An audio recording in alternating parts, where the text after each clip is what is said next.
Anak, sigurado ka na bang itutuloy mo yung pagpunta mo sa ibang bansa? Huwag ka na malungkot, Nay. Kailangan ko magtrabaho doon. Para sa inyo ni Kyle. Ate, mamimiss ka namin. Basta anak ha, palagi kang mag-iingat doon. Kapag inaabuso ka nila, tawagan mo lang ako. Ano ka ba, Nay? Think positive lang tayo, ha? Sige na, baka malate pa ako sa flight ko. Bye-bye na, mamimiss ko kayo. Bye, anak. Nay, tumatawag si ate. Talaga? Hello anak, kamusta ka na? Nay, nakuha ko na sweldo ko. Nagpadala pala ako sa inyo ha, kumain kayo sa labas. Salamat sa binigay mo anak ha. Okay ka lang ba? Kapag may problema ka, tumawag ka lang ha. Opo, Nay. Mababait yung mga amo ko. Huwag ka mag-alala. Nay, may pinadala si ate oh. Nakamaleta pa. Surprise, Nay! Mga damit at sapatos yan para sa inyo. Siyempre, may chocolate din. Naku anak, nag-abala ka pa. Pero salamat ha. Sana inipon mo na lang yung pinanggas mo dito. Okay lang, Nay. Tinaasan nga nila yung sweldo ko kasi magaling daw ako maglinis ng bahay. Sige anak, galingan mo palalo ha. Wow, ang daming laman!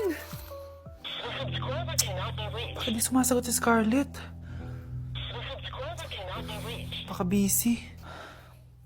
Anak, tumawag na ba ate mo? Ilang araw na siyang di tumatawag ah. Nay, may tumatawag. Ay, salamat sa Diyos, tumawag na. Hello anak. Nay, may pinadala ulit sa ate. Ang bigat. Ano? Anong nawawala? Ano kaya naman nito? Hello? Hello?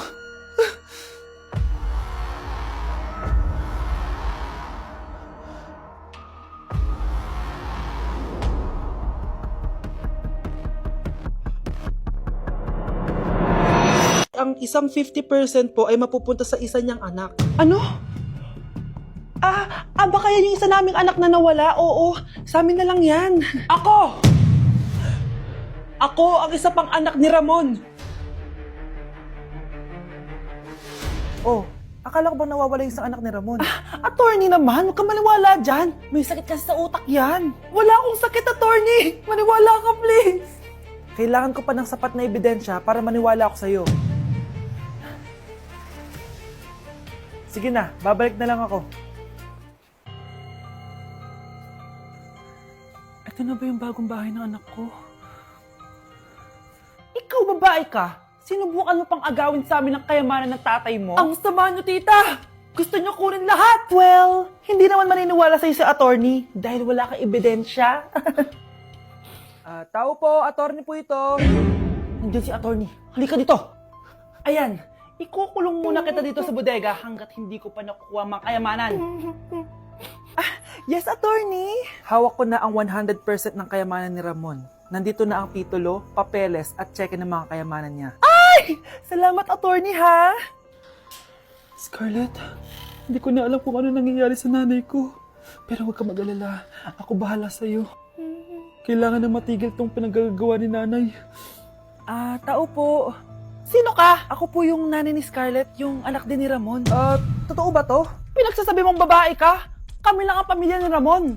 Attorney, huwag ka magpaniwala dyan. Peke yan. Hindi to peke. Pwede mo ipacheck to sa attorney. Kaya ilabas mo na siya. Kinulong po ni nanay si Scarlett sa bodega. Ha? Anak?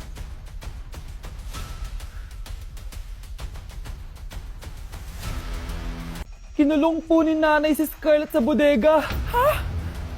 Anak? Anak! Walang iya talaga yung tita mo! Anak, sorry kung ngayon na ako nagpakita. Pinakulong kasi ako ng babaeng yan! Deserve mo makulong! Ikaw ang ikukulong namin dahil child abuse ang ginagawa mo. Ano? At hindi mo na din makukuha ang 50% ng mana. Hindi pwede! Nay, masaya ako na nandito ka na. At hindi na din tayo maghihirap dahil sa pamana ni tatay. Masaya din ako, anak. Siyempre kasama ka dito sa Manta.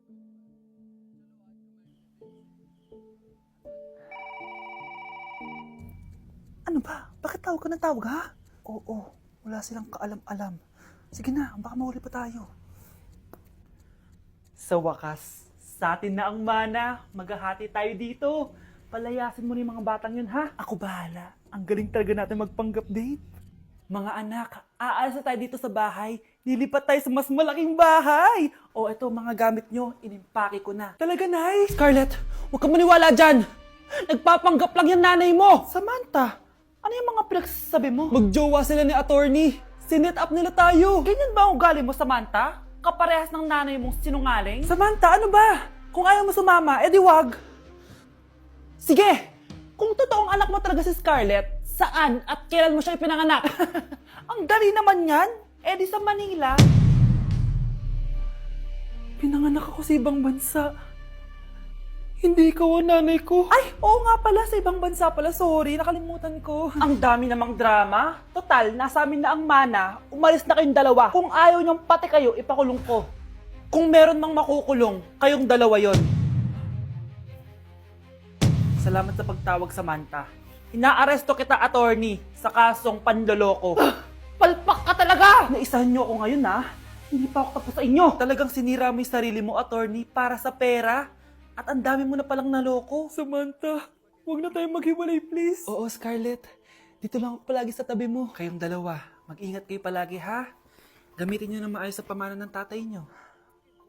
Salamat po. Nakikiramay po ako sa pagkawala ng asawa niyo. Masakit para sa amin ang pagkawala niya. Kailan pala namin makukuha yung mga ipapamana niya sa amin? Ipaprocess pa po namin yun, ma'am. I-update na lang po namin kayo. Sige po, attorney. Sakit ng pagkawala niya. Nay, tignan mo, may medal ako. Oh, ano namang paki ko dyan? Di ka ba proud sa akin? Hindi. At wala akong paki sa'yo. Iniwan ka na ng tatay mo, di ba? Kaya pwede ka nang umalis dito. Bakit ka ba ganyan sa akin, Nay? Huwag mo nga akong matawag-tawag na nanay dyan. Kadiri! Hindi kita anak. Ang nanay mo, wala na. Malandi kasi. Nay, gutom na ako. Ay, gutom na baby ko. Wait lang, mag-order ako ng steak for you, ha? Yay! Steak, my favorite! Ampun lang pala ako. Nasaan na yung totoo ko, nanay?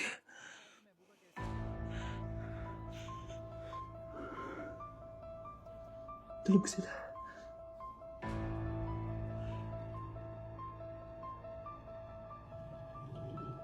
Nasaan na yun? Ito ba si nanay?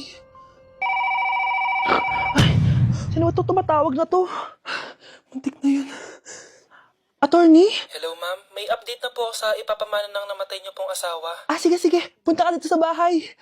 Sa wakas, ito na yung araw na pinakahihintay ko. Hoy, ikaw! Pag dumating dito si attorney, magtago ka. Hindi niya pwedeng malaman na may isa pang anak ang asawa ko. Sige po. Ma'am, nakuha na po namin yung last will and testament ng asawa niyo. Ang nakasulat po dito ay, ang 50% ng kayamanan niya ay mapupunta po sa inyo. Ha? Mali ata yan, attorney. Dapat 100% ang mapupuntang kayamanan niya sa amin. Kami lang ang pamilya niya eh. Bali ma'am, ang nakasulat po kasi dito ay ang isang 50% po ay mapupunta sa isa niyang anak. Ano? Baka yan yung isa naming anak na nawala? Oo, sa amin na lang yan. Ako ang isa pang anak ni Ramon. Anak! Umagang-umaga, cellphone agad hawak mo? Tignan mo ito napanood ko. Huwag mag-cellphone agad pagkagising mo sa umaga kasi pinapataas mo lang ang stress levels mo.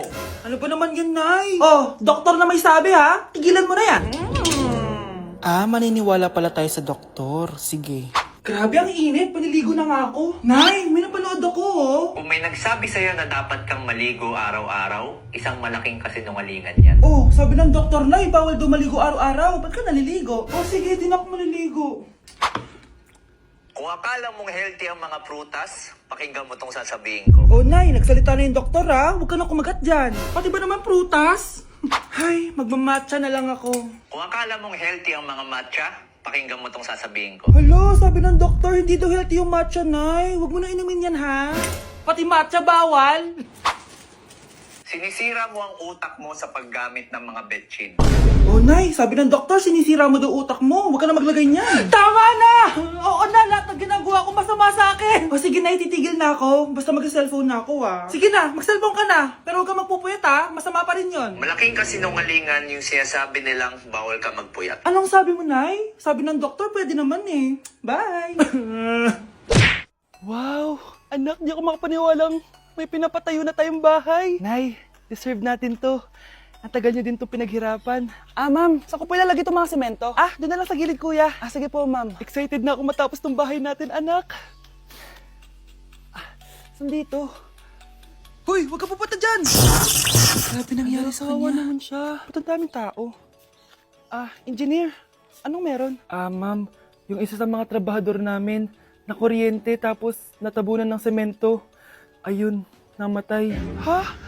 Paano nangyari yun? May nag-utos ata sa kanya na ilagay yung semento sa gilid. Madami live wire dun eh. Ay. Ang problema, ma'am, kung tatanggalin pa namin yung katawan niya sa ilalim ng semento, baka hindi agad matapos tong bahay niyo. Hindi pwedeng hindi matapos agad tong bahay na to. Di bale, babayaran ko na lang yung pamilya nung namatay. Nay, sigurado ka ba? Sige po, ma'am. Sige na, ituloy niyo na yan. Congrats po, ma'am. Natapos din yung bahay niyo. Ang ganda, di ba? Wow, ang ganda. Maraming salamat, engineer. Una na po ako, ma'am. Anak, tara pasok na tayo. Wow, ang ganda ng loob. Nay, hindi talaga ako mapakali na may bangkay dito sa ilalim ng bahay natin. Huwag kang okay, anak. Kasalanan niya naman kung bakit siya namatay eh. Ay, matutulog na lang ako sa bago kong bahay. Wow, ang ganda ng kwarto ko. Ano yun? Kasalanan mo kung bakit ako namatay.